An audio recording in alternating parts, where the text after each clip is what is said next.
नमस्कार, मेरा नाम भवतोष फोगाट है और आपका हमारे YouTube channel physics by Bhavtosh Phogat में स्वागत है।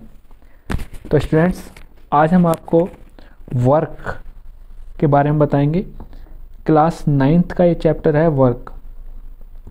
तो पहले बात करते हैं वर्क होता क्या है। तो सबसे पहले बात आती है इंट्रोडक्शन की। तो साइंटिफिक कॉन्सेप्ट के अनुसार अगर हम बात करें तो दो कंडीशन अगर हमारी सेटिस्फाई होती हैं तब माना जाता है कि वर्क हुआ है। तो क्या वो कंडीशन है? पहली, कि जो फोर्स है वो हमेशा किसी बॉडी पर एक्ट करना चाहिए, यानी पहली कंडीशन है कि किसी भी ऑब्जेक्ट पर फोर्स लगना चाहिए। और दूसरी कंडीशन है कि ऑब्जेक्ट को डिस्प्लेस होना ही चाहिए, यानी अगर आप किसी ऑब्जेक्ट पर फोर्स लगाएं लेकिन वो डिस्प्लेस ना हो तो वर्क नहीं माना जाएगा। जैसे अगर आप किसी दीवार पर फोर्स लगाते हैं और दीवार डिस्प्लेस नहीं हुई, यानी अपनी जगह से नहीं हिली, तो उस केस में कोई भी वर्क नहीं माना जाएगा। दोनों ही कंडीशन होनी जरूरी है, फोर्स भी लगना चाहिए और ऑब्जेक्ट को डिस्प्लेस भी होना चाहिए।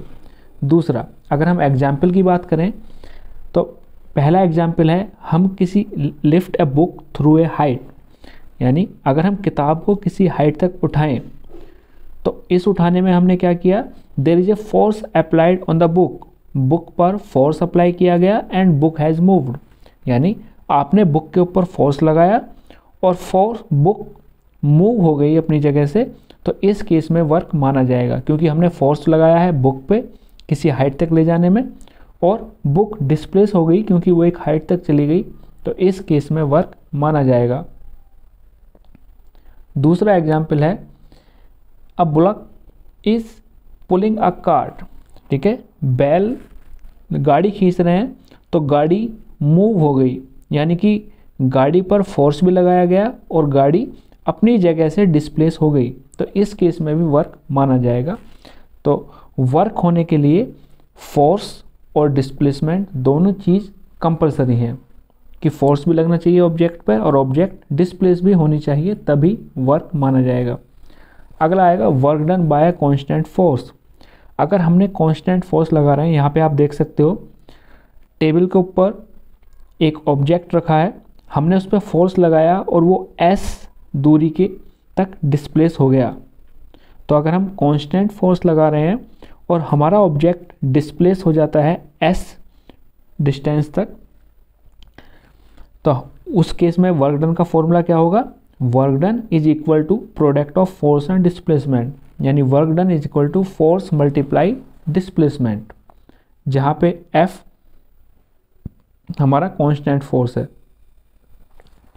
वर्क एक स्केलर क्वांटिटी है, यानी इसमें सिर्फ मैग्नीट्यूड होता है, डायरेक्शन नहीं होती है, और इसकी जो SI यूनिट है वो होती है न्यूटन मीटर या फिर जूल।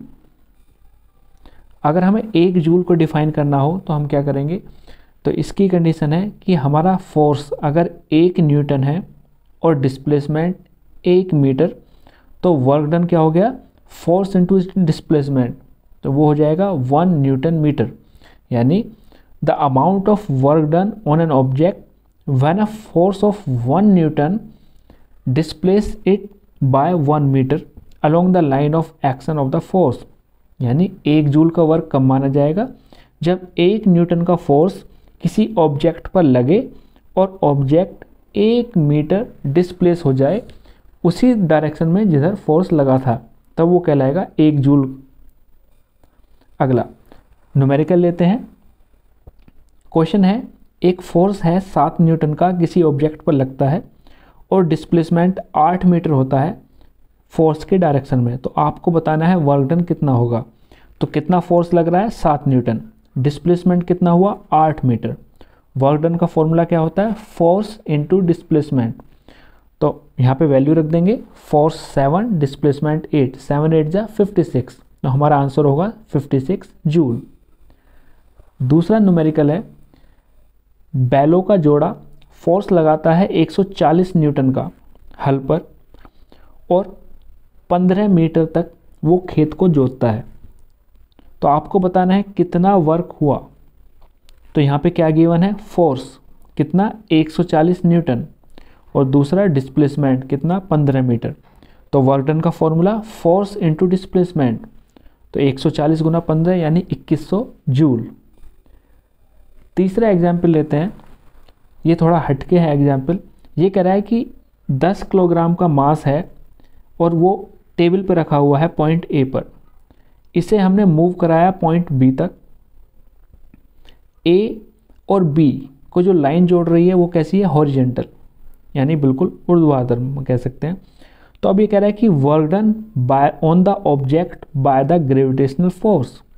तो ग्रेविटेशनल फोर्स के द्वारा कितना वर्क किया गया, तो इसका आंसर है 0। क्यों? अब आप कहोगे इसमें हमारा डिस्प्लेसमेंट हुआ है, फोर्स भी है, तो आखिर क्या वजह रही? तो इसकी रीज़न था इस केस में जो फोर्स और डिस्प्लेसमेंट है वो कैसे होंगे, परपेंडिकुलर। क्योंकि ग्रेविटेशनल फोर्स के द्वारा जो फोर्स की डायरेक्शन होती है एक्सेलरेशन ड्यू टू ग्रेविटी, वो हमेशा किधर होती है, डाउनवर्ड्स। और डिस्प्लेसमेंट कैसा हुआ है, हॉरिजेंटल।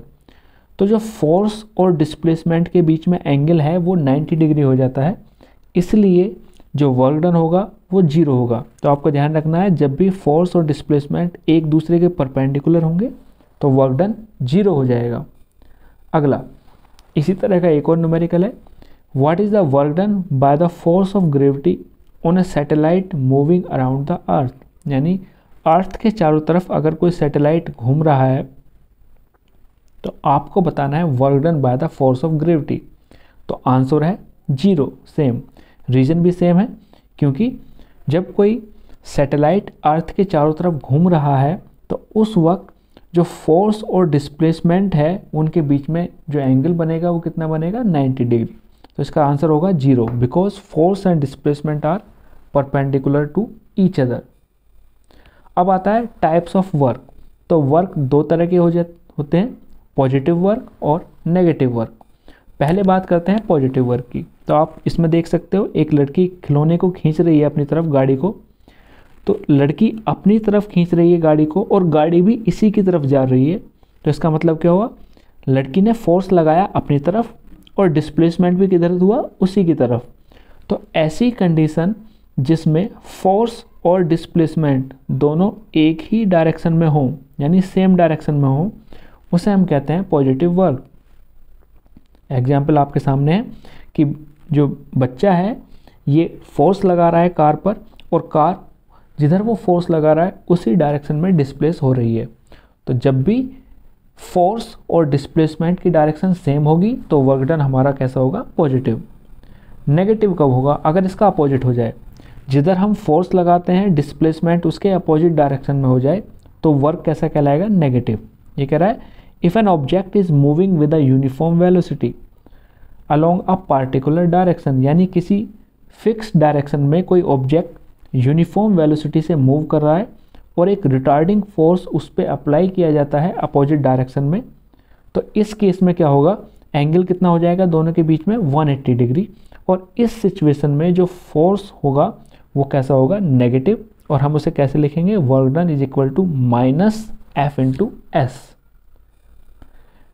तो यहाँ से क्या कंक्लूजन निकला हमारा कि वर्क को हम कैसे डिफाइन करते हैं, work is equal to product of force and displacement. दूसरा, वर्क नेगेटिव होगा कब, जब फोर्स और डिस्प्लेसमेंट अपोजिट डायरेक्शन में होंगे, लेकिन अगर फोर्स और डिस्प्लेसमेंट सेम डायरेक्शन में होंगे तो वर्क डन हमारा होगा पॉजिटिव। तो वीडियो देखने के लिए धन्यवाद। इसी तरह वीडियोस के लिए जुड़े रहिए हमारे चैनल के साथ। अगर आपको वीडियो पसंद आई हो तो उसे लाइक ज़रूर करें और अपने दोस्तों के साथ ज़रूर शेयर करें ताकि वो भी इसका फ़ायदा उठा सकें। आज की वीडियो में इतना ही, धन्यवाद।